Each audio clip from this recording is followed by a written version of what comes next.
বিসমিল্লাহির রহমানির রহিম।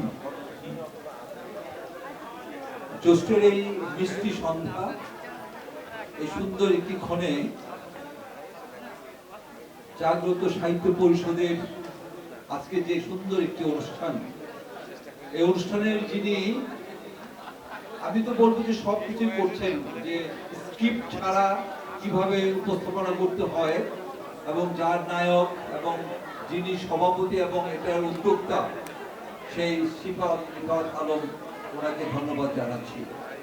এবং আরো জানাচ্ছি এখানে যে সমস্ত ব্যক্তিবর্গ আপনারা উপস্থিত হয়েছেন, আমার জানা মতে যে আপনারা স্ব সেক্টরে খুবই একটা উজ্জ্বল নক্ষত্র হিসাবে কাজ করছেন। আজকে যেটা দেখছি তা হলো তারার মেলা। এখানে যে সমস্ত স্টার আছে, সব স্টাররা আজকে একত্রিত হয়েছেন। এবং আমার যে জিনিসটা দেখে খুব ভালো লাগছে, যারা আপনার দর্শক আছেন এবং দর্শকরা যে সুশৃঙ্খল হতে পারেন, একাগ্রতা হতে পারেন, এবং তারা যে সুন্দরভাবে একটি অনুষ্ঠানকে সাফল্য মণ্ডিত করার জন্য যে সহযোগিতা করতে পারেন, তার জ্বলন্ত প্রমাণ কিন্তু আজকে যারা অডিয়েন্সে আছেন। সম্মানিত সুধী,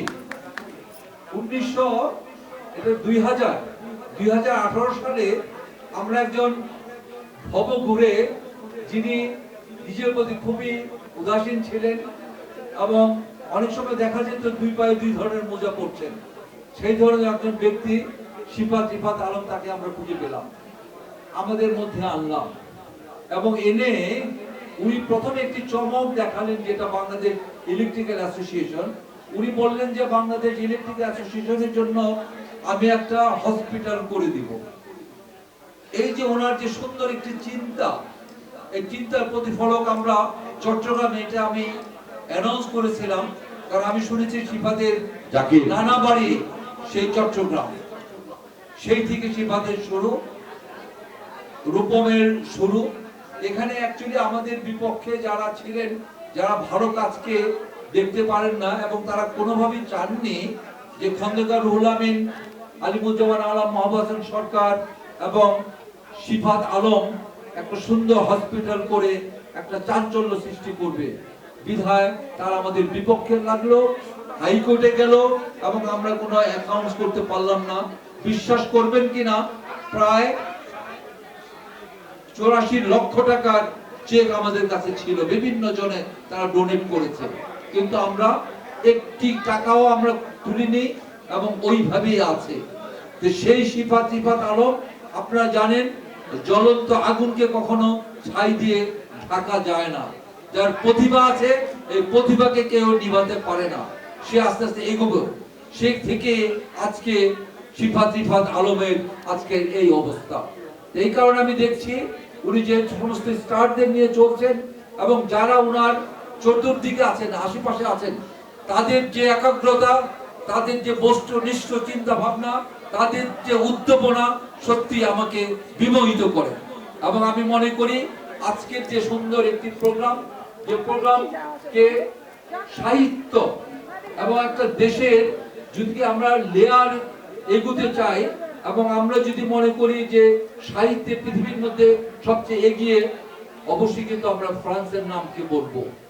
সে ফ্রান্স থেকে আরম্ভ করে আমি মনে করি আজকে বাংলাদেশে আমাদের সাহিত্যের 1000 বছরের ঐতিহ্য আছে। এই ঐতিহ্যকে যেভাবে আমরা স্ফুটিত করতে চাচ্ছি, সিফাত আলম একজন ব্যবসায়ী হয়েও তার পক্ষে 1124টি কবিতা লিখতে পারে, এটা চিন্তাই করা যায় না।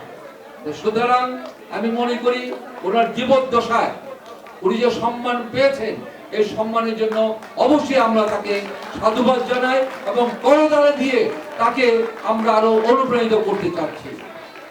সম্মানিত সুধী, অ্যাকচুয়ালি ওনার সম্বন্ধে এবং ওনার পরিচয় সম্বন্ধে যদি বলতে চাই, অনেক কিছু বলা যায়, কিন্তু তারপরেও আমি যে কথাটা আমি জানি যে এখানে গান হচ্ছে, কবিতা হচ্ছে, এখানে নাচ হচ্ছে, এখানে গান হচ্ছে, তারপরেও আমাদের বক্তব্য না ভালো লাগারই কথা, কিন্তু তারপরেও আপনারা এখানে যেভাবে ধৈর্য সহকারে মনোযোগ দিয়ে আপনারা আমাদের কথা শুনছেন এবং কবিতার বই উন্মোচন করছি সেটা দেখছেন, আপনাদের মধ্যে যে আগ্রহ উদ্দীপনা, সত্যি আমাকে, আমার বয়স যাই হোক না কেন, আমাকেও যুবক করে দিয়েছে এই সিফাত রিফাত আলমের অনুষ্ঠানে। আমি আর বেশি কিছু বলতে চাই না। আমি মনে করি আজকে এসে আমি জীবন ধন্য হয়েছে।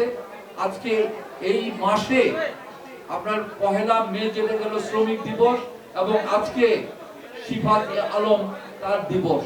এই দিবসে আজকে শ্রদ্ধা জানাই এবং আশা করি যে সামনে আমাদের পথকে এগিয়ে দেওয়ার জন্য অনেক পাথিও থাকবে, এবং আমরা জানি যে পথ দেখায় সে এগিয়ে যায়। সিফাত আলম আমাদের পথ দেখাচ্ছেন। ধন্যবাদ সবাইকে। আসসালামু আলাইকুম। আমরা যে নেতাদের বিশ্বাস করি, এটা নেতা জানে না।